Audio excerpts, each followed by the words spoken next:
ভাই যেখানে স্পষ্ট কোরআনের আয়াত, স্পষ্ট কোরআনের আয়াত, স্পষ্ট রাসূলের হাদিস দলিল সহ বর্ণনা করা হচ্ছে, দলিল সহ বর্ণনা করা হচ্ছে, তাই মানুষের অন্তরে যে তাসির পড়ে না, তাই মানুষের অন্তরে যে তাসির পড়ে না। আর আমি ভাবলাম বললেই বলবানি, দেখেছ তো এর শুধু কাটি মারা সব বলবো।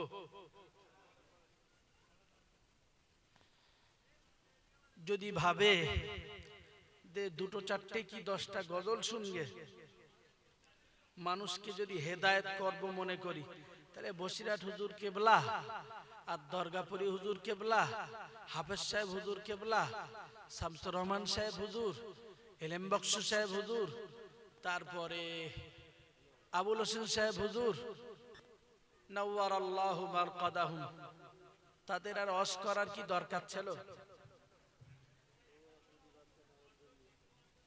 ছিল ওয়াজ করার দরকার? আচ্ছা, ওটা একটা দিক। গজল শোনাটা ভালো কাজ। গজল শোনা কি বলেন বলেন, খারাপ কি? ভালো তো। গজল মানে গুণগান প্রকাশ, নাত প্রকাশ। গজল কারে বলে? রাসূলুল্লাহর গুণগান বলে। মেয়ে মরদে একসঙ্গে স্টেজে গজলের ভেতরতে ঝগড়া বাঁধাচ্ছে, এইটা কি গজল হলো না ফিতনা হলো? আচ্ছা, পরের বছর এমনি দাওয়াত আর করে আর না করে সেটা পরের কথা। আমি ওর কাছে দেখিলাম একটু কথা বলবো, তাই আজকের কমিটি কেন আসেনি তা বলতে পারবো না, আমি জাস্ট তাদের সঙ্গে দুটো কথা বলতাম। আচ্ছা ভাই, সমাজের মাটিতে যারা মানুষকে হেদায়েত দেবে, হাদি যারা হবে, ন্যূনতম কোরআন হাদিসের কাণ্ঠজ্ঞান তাদের থাকবে। কি থাকবে? কোরআন হাদিসের কাণ্ঠজ্ঞান। যে কোরআন জানে না, যে হাদিস জানে না, ও যদি অস্কর্তি ওঠে, আপনি কি তারে অস্কর্তি দেবেন না শুনবেন? আচ্ছা, যে কোরআন হাদিস জানে না তারে গজল বলতে দেবেন?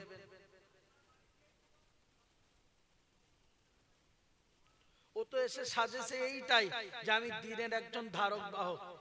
কি বাবু? ও সেজেছে দ্বীনের ধারক বাহক, যে আমি একজন দ্বীনের ধারক বাহক, আমার দ্বারাই মানুষের হেদায়েত হয়। আচ্ছা, ও কতটা হেদায়েত হয়েছে একটু খুঁজে দেখেছেন? এই যে গজলগুলো এখানে হচ্ছে, এখন বলবেন এইটা যে গানের সুর, তুমি না শুনলে বুঝলে কি করে? গজল কারে হয় ওইটা আমরা জানি না। নাত কারে বলে, রাসূলের আদর্শ কারে বলে, রাসূলের গুণগান কারে বলে, এইটা কি আমরা জানি না? এই রাসূলের আদর্শ সম্বলিত, গুণাগুণ সম্বলিত ছন্দ বাণী আকারে আরবিতে গজল লেখা আছে, জানেন? ওই যেটা আমরা একটা পড়ি, বালাগাল উলা বিকামালিহি কাশাফাত তুজা বিজামালিহি হাসানাত জামিউ খিসালিহি সাল্লু আলাইহি ওয়া আলিহি। সুবহানাল্লাহ। এর নাম গজল। এর নাম কি? শেখ সাদির লেখা। তিনি এটাই রাসূলুল্লাহর উচ্চ ভূয়সী প্রশংসা করেছেন। সুবহানাল্লাহ বলেন। ইমাম হযরত কি সাহাবীটার নাম ভুলে যাচ্ছি, সেই সাহাবী রাসূল করিম সাল্লাল্লাহু আলাইহি ওয়াসাল্লামের কাফেরদের বিরুদ্ধে প্রশংসা করেছেন। কার বিরুদ্ধে? কাফেরদের বিরুদ্ধে দাঁড়িয়ে রাসূলের প্রশংসায় কবিতা আবৃত্তি করেছেন। ওটাও ছিল গজল, ওটাও ছিল গজল। সে গজল গেয়েছেন, সে আজকের এই সব যারা গাচ্ছে এরা জীবনে চোখেও দেখিনি, আর দিলি পড়া তো দূরের কথা, একবার করে দেখতে আর মুখ চুবড়ে পড়ে। অথচ এদের গজল হচ্ছে সমাজের কমিটিকে খুশি করতে দুটো গজল বলে দেবে। হেদায়েতটা কি? হেদায়েতের জায়গা হলো যে হুজুররা আর কি করে, মেয়ে আর মরদে আমরা একসঙ্গে জলসায় এনে ফেলি। এর নাম কেরামত। এর নাম কি? এর নাম কেরামতি। তো এই কেরামতি আবু জেহেলের ছিল, যখন ডাকতো মেয়ে মদ্দা মরদে একসঙ্গে কাবা চত্বরে ডেকে হাজির করত। আমার কথা কি বুঝতেছেন? যারা নাত পড়ে একবার তাদের বিরুদ্ধে আমরা নই যারা এটাকে নিয়ে ব্যবসা করছে, মানুষকে বলে বোঝাতে চাইছে, গজল দিয়ে মানুষকে হেদায়েতের বাণী শোনায়। গান যারা দেয়, গানের পরিবর্তে গজল দেয়। বাংলা একটা কথা শোনেন, গান যারা শোনে ওরা শুনছে, ওরা জানে গান শুনছে এটা অন্যায় কাজ, ওর একদিন তওবার সুযোগ থাকবে। কি থাকবে? কেন? ও জানে আমি একটা অন্যায় কাজ করেছি। আর যারা গানের সুরে গজল বলে ভাষাটাকে পাল্টিয়ে মানুষের মন মাতানো কাজ তৈরি করে, এই গজল শরীয়তের দৃষ্টিতে কঠোর হারাম। এই গজল যারা শুনবে তারাও হারামের সমর্থক, যারা এই গজল বলবে ওরাও এই হারাম কাজ করে আল্লাহর কাছে আসামির কাঠগড়ায় দাঁড়াবে। গান যদি শোনা হারাম হয়, গানের সুরে গজলও হারাম। মশলাটা কি? গান বললেই তবু মানুষের তওবার সুযোগ থাকে। কেন? আল্লাহ পাকের রাসূল বলেছেন, আল গিনা ইউমবিতুন নিফাক কামা ইউমবিতুল মাউজ যারা। আল্লাহ পাকের রাসূল জানিয়েছেন, আল গিনা ইউমবিতুন নিফাক, গান বাদ্যযন্ত্র মানুষের অন্তরে মুনাফিকি কপটতা পয়দা করে। কামা ইউমবিতুল মাউজ যারা, যেমন মাটি দানা মাটি থেকে উদ্ভিদ উৎপন্নিত হয়, চারা যেমন উদ্গত হয়, ঠিক ততই বছর গান মানুষের অন্তরে নেফাকি পয়দা করে। আরে হাজিরিন, ভুল বুঝবেন না, আমি আপনার পিছনে লাগবার জন্য কথাটা বলি নাই। বাস্তবতা হলো এই জায়গাটাই, কোরআনের আদর্শের গোলাম যদি হতে হয়, কোরআনের আদর্শের গোলাম যদি আমাকে বানতে হয়, তাহলে নিশ্চিত আমাকে তো রাসূলুল্লাহর এবং আল্লাহ পাকের দিত সন্তোষজনক আমল করাই লাগবে। আল্লাহ পাকের রাসূল ওই কথাটি হাদিসে জানিয়েছেন। আমি এই জন্যই আপনাদেরকে বলছি, সমাজের মাটির এই বাস্তব চিত্র হলো এটাই, যে জিনিস মেয়ে আর মরদে এক জায়গায় করে, এই জিনিস কি কখনো জায়েজ হতে পারে? আচ্ছা, ওটা একটা দিক। একদম টাটকা কোরআনের একটা দলিল বলি। যারা মেয়ে মরদে একসঙ্গে আছে, এরা সবাই কি এর আপনজন? যে লোকটা গজল বলতেছে, এই স্টেজ শুধু না, এই আজকের এই স্টেজে কথা বলছি বলে যত প্রোগ্রাম যেটাই হচ্ছে, এই যারা মেয়ে মরদে আছে, যে লোক গজল বলছে, এই লোকের আপন কেউ? তাহলে ওদিকে আল্লাহ পাকের রাসূল জানিয়েছেন, আল্লাহ পাকের কোরআন জানিয়েছে, وقل للمؤمنات يغضضن من أبصارهن ويحفظن فروجهن ولا يبدين زينتهن। আগের আয়াতে বলেছেন ঈমানদার পুরুষ দিগকে কুল্লিল মুমিনিন ইয়াগুদ্দু মিন আবসারিহিম, ও ঈমানদার পুরুষেরা তোমরা তোমাদের নজরটাকে অবনত করো, ওয়াহফাদু ফুরুজাহুম, তোমরা তোমাদের লজ্জা স্থানগুলিকে ইবাদত করো। এটা আমি আল্লাহর অর্ডার। পরের আয়াতে আল্লাহ নারীদেরকে লক্ষ্য করে জানিয়েছেন, ওয়াকুল্লিল মুমিনাতি ইয়াগদুদনা মিন আবসারিহিন, ও নারী সমাজ তোমরা মনে রাখো যে রাসূলুল্লাহ তোমাদের ব্যাপারে যত তোমাদেরকে ভালোবাসতেন, তার চাইতে বেশি ভয়ের কারণ দেখিয়েছেন রাসূল। আল্লাহ পাকের রাসূল জানিয়েছেন, ইয়া মা'শারান নিসা ইয়াতাসাদ্দাকনা ফাইন্নী উরিতুকুন্না আকসারা আহলিন নার। আল্লাহ পাকের রাসূল যখন মেরাজ থেকে ফিরলেন, নারীদেরকে লক্ষ্য করে বললেন, ও নারী সমাজরা বেশি বেশি তোমরা সাদকা করো, কারণ আমি মুহাম্মাদুর রাসূলুল্লাহ সাল্লাল্লাহু আলাইহি ওয়াসাল্লাম ফাইন্নী উরিতুকুন্না আকসারা আহলিন নার, নারীদেরকে সবচেয়ে বেশি জাহান্নামের ভিতরে দেখেছি। কে বলেছেন? রাসূল নিজেই বলেছেন, সব থেকে বেশি আমি নারীদেরকে দেখেছি। ওই নারী সম্পর্কে আল্লাহ পাকের কোরআন জানিয়েছে, ওয়াকুল্লিল মুমিনাত, বলেন হে নারী সমাজ, ডেকে বলেছেন আদরের ডাক দিয়ে, ও ঈমানদার নারীরা, আমি আল্লাহ পাক তোমাদের জন্য বলছি, ইয়াগদুদনা মিন আবসারিহিন, তোমরা তোমাদের চোখ দুটিকে ইবাদত করো, ওয়া ইহফাদনা ফুরুজাহুন, তোমরা তোমাদের লজ্জা স্থানকে ইবাদত করো, ওয়ালা ইউদিনা জিনাতাহুন, আর তোমরা তোমাদের সৌন্দর্যকে পরপুরুষের সামনে প্রদর্শন করতে যেও না। কোরআনের আয়াতে পর্যন্ত রাখুন। আল্লাহ পাকের নবী মুহাম্মদুর রাসূলুল্লাহ সাল্লাল্লাহু আলাইহি ওয়াসাল্লাম মসজিদে নববীতে কোনো একদিন বসা, সঙ্গে রয়েছেন রাসূলুল্লাহর প্রিয়তমা জীবন সঙ্গিনী আম্মা জান উম্মে সালামা সহ আরো একজন স্ত্রী রয়েছেন। হঠাৎ রাসূলুল্লাহর প্রিয় সাহাবী হযরত আব্দুল্লাহ ইবনে উম্মে মাকতুম রাদিয়াল্লাহু আনহু এসেছেন। আল্লাহ পাকের নবী মুহাম্মদুর রাসূলুল্লাহ সাল্লাল্লাহু আলাইহি ওয়াসাল্লাম মায়েদেরকে ডেকে বললেন, ওগো আমার বিবিরা, ঘরের ভিতরে তোমরা চলে যাও। আম্মাজানেরা লক্ষ্য করে বললেন, ইয়া রাসূলুল্লাহ, ইয়া হাবিবাল্লাহ, হুজুর কেন যেতে বলছেন? বলছে, দেখো না আমার সাহাবী আব্দুল্লাহ ইবনে উম্মে মাকতুম এসেছেন। আম্মাজানেরা বললেন, ইয়া রাসূলুল্লাহ, আপনার ওই সাহাবী তো অন্ধ সাহাবী, আমরা থাকলে বা দোষ কোথায়? আল্লাহ পাকের রাসূল বলেছেন, ও আমার স্ত্রীরা, বিবিরা, তোমরা মনে রাখো, আমি রাসূলুল্লাহ তোমাদের জন্য বলছি। ও তোমাদেরকে দেখতে পায় না, কিন্তু তোমাদের চোখ তো ওকে দেখতে পায়। এখানে এরকম কেউ আছেন যে উম্মাহাতুল মুমিনিনরা যে মর্যাদার অধিকারী, চাপা পুকুরের এক পিস মহিলার কি ওই মর্যাদা? জোর করে বলেন। এই প্রশ্নটা করাও তো হুজুর তাহলে রেগে যাবেনি, যা আওয়াজ দিচ্ছে এগেতে সে তো ঠিক ভালো না। বুঝতে পারেননি কথাটা? বললো তেমন একটা আওয়াজ দিলে সে আওয়াজ মোটে ভালো না, সে আর আমি বলবো না। এই প্রশ্নটা করাই তো আমার জন্য ভুল।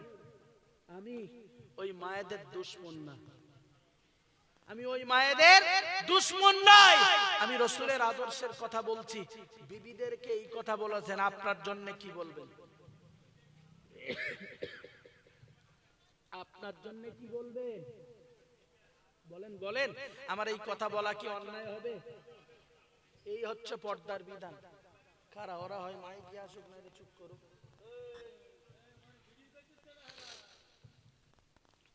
সম্মানিত সুধী, তাহলে এটা যদি বাস্তবতা হয়, বাস্তবতা যদি এটা হয় যে বললেন তোমরা, ও তোমাদেরকে দেখছে না কিন্তু তোমরা তাকে দেখতে পাচ্ছ, এই হাদিসের ব্যাখ্যায় লিখেছেন, বলেছেন একজন পর স্ত্রীর জন্য অন্য একজন পর স্ত্রীকে দেখা, পর পুরুষকে দেখা হারাম। কেন হারাম? হারামের বাস্তবতা হলো এই জায়গাটাই। ও নিজের স্বামী সব সময় দেখে, পরক্ষণ একটা পুরুষ দেখলি মনে হবে আমার ডাকতে ওইটা যে বেশ ভালো দেখাচ্ছে। এইভাবেই লিখেছেন, আমি ভেঙে বলছি কথাটা। সেই কথার ছোট্ট কথার যেটি বলেছেন তার পূর্ণাঙ্গ সারমর্ম এটাই। দেখা নিষেধ এই কারণেই, ঠিক ততই বছর কোন একজন পর পুরুষকে নিজের স্ত্রী থাকা সত্ত্বেও বা থাক আর নাই বা থাক, অন্য নারীর দিকে দেখা ওইভাবে হারাম। তো যিনি গজলগুলো বলতে ওঠেন, এই স্টেজে হোক আর একটা স্টেজে হোক, পুরুষ আর নারী যেখানে একসঙ্গে অ্যাটাচড, তার কি চোখ বাঁধা থাকে? তার যা মশিয়ান ভাই, আর সে যা নেচে নেচে গজল বলতেছে, কেউ সারা জীবন মাদ্রাসায় যাওয়া তো দূরের কথা, আলিফ কোনদিন পড়েছ কিনা সন্দেহ। তার ড্রেস দেখলি মনে হবে আমরা 11-12 বছর যা পড়েছি শুধু ঘাস কেটেছি আর কিছু করিনি। এটা বাস্তবতা। আমি কর্মকে ছোট করছি না, কর্মকে ছোট করছি না। কেউ যদি কর্ম করতে করতে ভালো জায়গায় পৌঁছায়, আল্লাহ তাকে পৌঁছাতেই পারে। জীবনে লেখাপড়া করিনি, আইসক্রিম ব্যাপারী, সে হয়ে গেল মঞ্চের এক মহা মানুষের হেদায়েত দানকারী। বুঝতেছেন? কেউ মিডিয়া, সে হয়ে গেল মহা, মানে এক কি বলবো, তার ঠান্ড ভাটের শেষ নেই। অন্তত কম কেউ যদি হাফেজ হয়, কেউ মৌলানা হয়, কেউ যদি অন্তত কোরআন হাদিসের কিছু জানে, এই মঞ্চগুলো তো তাদের জন্য। কথা যদি মানুষের কাছ থেকে নিতে হয়, তাহলে এরকম কথাগুলো নেব যে কথাগুলো মানুষ হেদায়েত হবে। যে জিনিসের সন্দেহ রয়েছে পাপে জড়িয়ে যাওয়ার, সে জিনিসকে থেকে বর্জন করা হলো রাসূলের হাদিসের পরিভাষায় ইমানদারের জন্য নির্দেশ, ওই জিনিসকে বর্জন করো। ওই জন্য হাদিসে বলেছেন আল হালালু বাইয়িনুন ওয়াল হারামু বাইয়িনুন ওয়া বাইনামা মুশতাবিহাত, হারাম স্পষ্ট, হালালও স্পষ্ট, আর দুইটির মাঝে সন্দেহ রয়েছে। আল্লাহ পাকের রাসূল জানিয়েছেন, ও দুনিয়ার মানুষ তোমরা মনে রাখো, মুহাম্মাদুর রাসূলুল্লাহ সাল্লাল্লাহু আলাইহি ওয়াসাল্লাম তোমাদের জন্য বলছি, তোমরা দুটি যখন স্পষ্ট ধরতে হলে হালালটাকে ধরো, আর না যদি ধরতে পারো তাহলে যেটার সঙ্গে ইচ্ছা তোমরা যেতে পারো, তবে আমি রাসূলুল্লাহ বলছি হালালের দিকে অগ্রগামী হও। কারণ যেটি হারাম, তুমি যদি হারাম কাজের কোন কাজের সঙ্গে অ্যাটাচড হয়ে যাও তাহলে তোমার সন্দেহ রয়েছে তুমি ওটাতে পতিত হওয়ার, ওই হারাম কাজের দিকে, হারাম কাজের দিকে পতিত হওয়ার। ঠিক ততই বছর এভাবেই মনে রাখতে হবে। আল্লাহ পাকের রাসূল জানিয়েছেন আলীকে ডেকে, ইয়া আলী, ও হে আলী, আমি তোমার জন্য জানিয়ে দিলাম, তুমি রাস্তা দিয়ে পথ চলতে কোন নারীর প্রতি তোমার চোখ পড়বে, আন-নাজরু লাকাল উলা ওয়া লাইসাত লাকাল আখিরা। ঠিক ওই রকম ভাবে মনে রাখতে হবে, তুমি মানুষের প্রতি যদি একবার নজর পড়ে যায় কোন নারীর দিকে, ঠিক ওই নজরটা, প্রথম নজরটা তোমার, পরের নজরটা তোমার নয়, ওটা তোমার জন্য পাপের। এটা যদি হয় সন্দেহভাজন ভাবে যে দ্বিতীয়বার তাকালে ওটা গোনার কারণ হলো এটাই, তখন মানুষের অন্তরে খাওয়াইশ জন্মাবে, মানুষের অন্তরে পরিকল্পনা তৈরি হবে, ইবলিস ওটার পরিকল্পনা তৈরি করবে, যেটা যায় এটা তোমার পরিবারের থেকে ভালো, ওই মানুষটি তখন পথভ্রষ্টতার জায়গায় চলে যাবে। আল্লাহ পাকের রাসূল ওই জন্য বলেছেন, আল হালালু বাইয়িনুন ওয়াল হারামু বাইয়িন, হালাল স্পষ্ট, হারাম স্পষ্ট, ওয়া বাইনামা মুশতাবিহাত, দুটির মাঝে, ওয়া বাইনামা মুশতাবিহাত, দুটির মাঝে সন্দেহ রয়েছে, শাকসুবা রয়েছে, তোমরা একটি থেকে পরহেজ করো আর একটিকে তোমরা আঁকড়ে ধরো। হাজিরিন, মনে রেখে দেওয়া দরকার, আজকের এই মঞ্চের একজন বক্তা হিসাবে, আপনার একজন শুভাকাঙ্ক্ষী হিসাবে, আপনার একজন প্রিয়জন হিসাবে মুহাম্মাদুর রাসূলুল্লাহ সাল্লাল্লাহু আলাইহি ওয়াসাল্লাম তামাম জীবন ধরে মুহাম্মাদুর রাসূলুল্লাহ সাল্লাল্লাহু আলাইহি ওয়াসাল্লাম আপনাকে জান্নাত পাইয়ে দিতে, জাহান্নাম থেকে বাঁচানোর চিন্তায় আল্লাহ পাকের রাসূল কখনো বদরে, কখনো উনাইদে, কখনো আহজাবে, কখনো আল্লাহ পাকের নবী ওহদের ময়দানে নিজের জীবনে রক্তকে পানি করেছেন। রাসূল করিম সাল্লাল্লাহু আলাইহি ওয়াসাল্লামের হাজার হাজার সাহাবায়ে কেরাম তারা তাদের জীবনগুলিকে উৎসর্গ করেছেন শুধুমাত্র ইসলামকে প্রতিষ্ঠিত রাখবার চিন্তায়। আমার বক্তব্য হলো যে রাসূলের तमाम জীবনের প্রচেষ্টা তার উম্মত জান্নাতের দিকে ধাবিত হয়, আর এই উম্মতের এক শ্রেণী যদি মানুষকে পাপের দিকে ঠেলে দেয়, মানুষকে যদি পাপের রাস্তায় নিয়ে যায়, মানুষকে যদি জান্নাতের পথ থেকে জাহান্নামের রাস্তার দিকে ধাবিত করে, আমি তো এই কথা অবশ্যই বলতে পারি সেদিন আবু জাহেলের প্রচেষ্টা ছিল মানুষকে খারাপ পথে নিয়ে যাওয়া, আবু লাহাবের প্রচেষ্টা ছিল মানুষকে খারাপের পথে নিয়ে যাওয়া। যারাই এই প্রচেষ্টা করবে তাদের সঙ্গে আবু জাহেল, আবু লাহাবের কোনো কানেকশন আছে কিনা?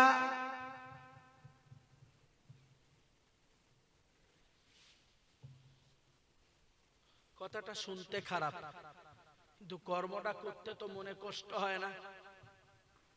কথাটা শুনতে বিরাট খারাপ, অন্তত পক্ষে এরকম কথা না বলা উচিত।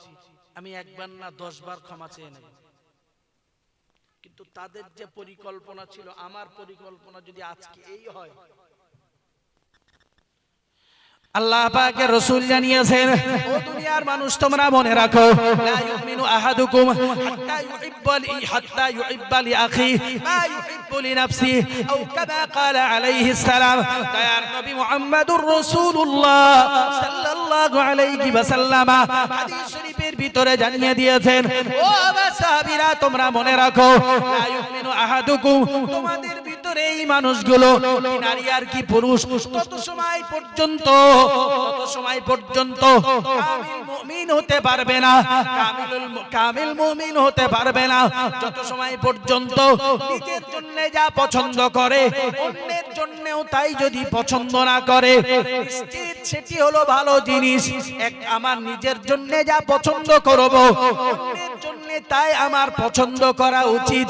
এটি যত সময় পর্যন্ত না হবে তত সময় পর্যন্ত আল্লাহ পাকের রাসূল বলেছেন কামিল মুমিন হতে পারবে না। প্যারে হাজিরিন, মনে রেখে দেওয়া দরকার। এজন্যই আমার শুরু থেকে এই সতর্ক বার্তার উদ্দেশ্য হলো এটাই, আমি জান্নাতে যাওয়ার আশাবাদী, জাহান্নাম থেকে বাঁচার আশাবাদী। নেকির কাজের দিকে জীবন তৈরি করি, নেকির কাজ যেগুলি হয় সেই পথে আমার প্রচেষ্টা চলে। আবার মনের বড় আশা, আবার মনের বড় ইচ্ছা, যারাই আমার মজলিসের শ্রোতা, যারা আমাকে কষ্ট করে দাওয়াত দিয়ে ডেকে এনেছেন, ওই মানুষগুলো যেন জাহান্নামী না হয়ে যায়, ওই মানুষগুলি যেন জান্নাতের আশা ছেড়ে না দেয়। তাই শুরু থেকে পর্যন্ত আমার এই বার্তা, আল্লাহ পাকের রাসূলের ওই হাদিসের ব্যাখ্যা হলো এমনটাই। আমি যদি গোশত দিয়ে ভাত খাবো মনে করি, আমার পাশের বাড়ির মানুষটা যেন একটু হলেও তার চিটা ফোঁটাটা পায়। আমি একজন সামাজিক মানুষ, আবার মনে হয় আমার পরিবারের মানুষ, সমাজের মানুষ আমার পাপটাকে যাতে গোপন করে দেয়। রাসূলের হাদিসের ব্যাখ্যা হলো আমার উচিত হলো অন্যের পাপটাকে গোপন করা। আমি একজন মানুষ, আমার রাসূলের হাদিসের ব্যাখ্যা হলো যে আরেকজন ব্যক্তি সে যদি চাকরি পায়, তার উচিত হলো আমি চাকরি পাচ্ছি, আমার সম্মান বাড়বে। আমার একজন ইমানদার ভাই, সে যেন অন্তত চাকরি পায়, তার পরিবারটাও বাঁচে। আমি একজন ব্যক্তি, সমাজের মাটিতে আমি একজন প্রভাবশালী ব্যক্তি, আমার প্রভাবতাই যেন এটাই বেড়ে ওঠে। আমার কওমের মানুষ যারা, আমার কাছের মানুষ যারা, আমার ইসলাম বলা যারা, আমার সমাজের নারী পুরুষ, হিন্দু বৌদ্ধ খ্রিস্টান যারাই হোক না কেন, তারা অন্তত সচ্ছলতায় বেড়ে উঠুক, সমাজ থেকে জেনা ব্যভিচার পাপ মুক্ত জীবন তৈরি হোক। ঠিক ওই রকম ভাবে, যেমন ভাবে আমি না চাই আমার ছেলেটা কোনো অন্যায় কাজ করুক, আমার মেয়েটা কোনো অন্যায় কাজে পা বাড়াক, ইমানদার হিসাবে অন্যের ভাইয়ের মেয়ে আর ছেলের জন্য যত সময় পর্যন্ত এমনটা না চাইতে পারবো, অত সময় আমি তো কামিল মুমিন হতে পারবো না। তাই আমার নামাজ, আমার সালাত, আমার সাদকা, আমার সওম সব কিছু ভরপুর থাকবার পরেও মনের ভিতরে এই ছোট্ট হিংসাটা আমার জান্নাতের প্রতিবন্ধকতা হয়ে যাবে।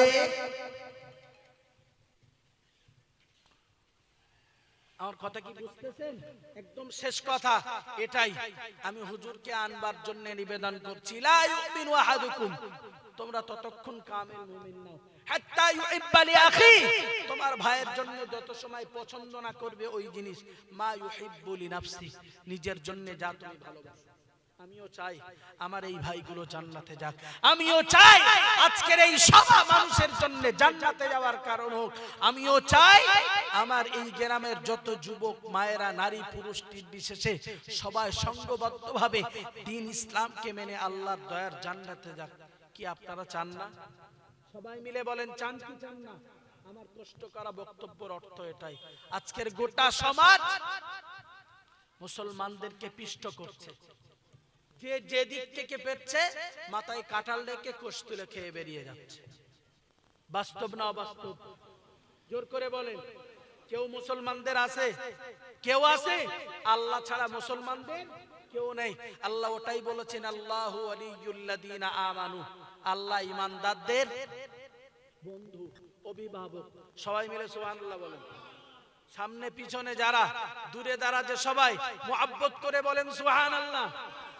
ওই আল্লাহর কাছে বলি, আল্লাহ অন্যায় যা করেছি, পাপ যা করেছি সব তুমি জানো, তুমি আমার অভিভাবক।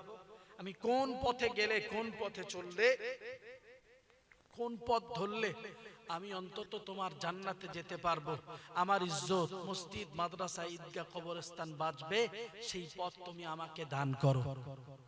আল্লাহুম্মা আমিন। বাড়িতে যেয়ে পরে বলবেন, আর একটু জোরে বলেন না আল্লাহুম্মা আমিন। আল্লাহ সেই তৌফিক আমাদেরকে নসিব করেন বলি আমিন। সমাজের এই বাস্তবতায় আল্লাহ এই কঠিন ফিতনা থেকে, এই সামাজিক, রাজনৈতিক, অর্থনৈতিক সব রকমের ফিতনা থেকে ঈদগাহ, মসজিদ, মাদ্রাসা, কবরস্থান, যা কিছু ইসলামী শিআর আল্লাহ হেফাজত করেন বলুন আমিন। আর একটু জোরে সোরে বলেন আমিন। এসআইআরে যত ভয় লাগে, এসআইআরে যত ভয় লাগছে বাংলাদেশে চলে যেতে হবে, এর থেকে যদি 0.5% ভয় মানুষ রবকে করত, তাহলে অন্তত পক্ষে মানুষের এসআইআর আর হতো না। যদি বলেন কেন হতো না, আপনি ভালো হলে আল্লাহর দয়া উন্মুক্ত হয়ে যেত, আমি ভালো হলে আল্লাহ পাকের দয়া উন্মুক্ত হয়ে যেত। আল্লাহ আমাদেরকে ওই হেদায়েত, ওই ভালো হওয়ার, ওই কল্যাণকর হওয়ার তৌফিক দেন, যাতে আল্লাহর রহমত নাজির হবে। বলি আল্লাহুম্মা আমিন। অল ইন্ডিয়া সুন্নাতুল জামাত প্রতিষ্ঠানের সঙ্গে আপনারা আছেন, আশা করছি। আরো আপনাদেরকে নিবেদন করছি অল ইন্ডিয়া সুন্নাতুল জামাতের পাশে থাকবার জন্য, অল ইন্ডিয়া সুন্নাতুল জামাত সংগঠনটিকে আরো মজবুত করতে তার মুখপত্র বঙ্গনুর পত্রিকা পড়বার জন্য নিবেদন করছি। আমি খুব তাড়াতাড়ি হাফেজ সাহেব বাবুকে ফোন করব বঙ্গনুর বিতরণের জন্য। ইনশাআল্লাহ আশা করছি 5টা টাকা দিয়ে বঙ্গনুরটা কিনবেন। কিছুই না পান, একটা ইসলামিক পত্রিকা বেঁচে থাকুক। দাদা হুজুর কেবলার যত পত্রিকা ছিল সবগুলো বন্ধ হয়ে গেছে, শুধু এই নামাঙ্কিত নাম অনুসারে আমাদের মতো অধমদের দ্বারাতে অল ইন্ডিয়া সুন্নাতুল জামায়াতের মুখপত্র বঙ্গনুর পত্রিকাটা এখনো চলছে। এটা চলুক, আপনারা চান? আমি হাফেজ সাহেব বাবুর কাছে পৌঁছাবো, 5টা টাকা করে দিয়ে সপ্তাহে একটা করে কিনবেন, আর কিছু না পান সওয়াল জবাবটা পাবেন। অনেক আছে পড়ার, অন্তত পড়ুন। গোটা জাতি আর বিভ্রান্তিতে আপনি অন্তত যেটা পাবেন মিথ্যার লেশ তাতে থাকবে না, এটা অন্তত গ্যারান্টি দিয়ে বলছি। অল ইন্ডিয়া সুন্নাতুল জামাতের নারী বিভাগীয় এবং পুরুষ বিভাগীয় প্রতিষ্ঠানগুলির প্রতি সুনজর। একে একে মাদ্রাসাগুলির সব জলসা হয়েছে, আজকের শেষ জলসা হচ্ছে, শেষ দিন আজকে বালতি সিদ্দিকিয়া আমিনিয়া মাদ্রাসার বাৎসরিক ইসালের সওয়াব। মানে সত্যিকারের মনে ছিল না বলে এই দাওয়াতটা নিয়েছিলাম, নাইলে আসতাম না। মানে নেওয়ার কদিন পরে ওই ডেটটা শুনছি যে এবারে ওই ডেটটা ফিক্সড হয়েছে। শুনেছিলাম একবার, মনে ছিল না, মনটা খুব খারাপ লাগছিল যে দাওয়াতটা কেনই বা নিয়ে ফেললাম, নাইলে বালতিতেই আজকে হয়তো যেতাম। তো আল্লাহর ইচ্ছা ছিল না, হয়নি। তার এই 1 বছর পরে ইসালের সব তার অর্থের ঘাটতিকে পূর্ণতা করে দেন আল্লাহ, বলুন আমিন। খাদিজা মাদ্রাসা, বইকারা মাদ্রাসা, আমরা যার ন্যূনতম হলেও সেখানে পড়েছি, হাফেজ সাহেব বাবু ওখানেকার ছাত্র। বইকারা মাদ্রাসা, তার দিকেও আপনাদের সুনজর, বাচ্চা দিয়ে, শ্রম দিয়ে, কি অর্থ দিয়ে, দোয়া দিয়ে সহযোগিতা। বর্তমানে একটা অল ইন্ডিয়া সুন্নাতুল জামায়াতের একটি নতুন প্রয়াস, নতুন শিলান্যাস বা তার উদ্বোধন এখনো তার কোনো সমাচার হয়নি, হবে ইনশাআল্লাহ। তাকওয়া হিফজুল কোরআন কলেজ, যেখানে বাচ্চাদেরকে 3 বছরে হাফেজ, এবং সেখানে বাচ্চাদেরকে 10 বছরের বাচ্চা এবং তাদেরকে হিসাব করেই তাদের ব্রেন আইকিউ টেস্ট করেই নেওয়া হবে যে কতটা মেধাবী। বাচ্চাটি ইংলিশ এবং আরবিতে স্পিকিং করতে পারে, কথা বলতে পারে, এই সহ তাকে 3 বছরে হাফেজ করবার অল ইন্ডিয়া সুন্নাতুল জামায়াতের তত্ত্বাবধানে মুফতি আব্দুল মাতিন সাহেব হুজুর এই প্রচেষ্টা নিয়েছেন। এই উদ্যোগকে আল্লাহ কবুল করেন, বলুন আমিন। একটু সবাই মিলে বলেন আমিন। সমাজে অনেক বড় বড় ইংলিশ স্কুল, ছোট বাচ্চাদের স্কুল, বড়দের অনেক ইনস্টিটিউট তৈরি হয়েছে, কিন্তু এই প্রথম বাংলার মাটিতে এত সুন্দর প্রতিষ্ঠান তৈরি হচ্ছে। আল্লাহ এটাকে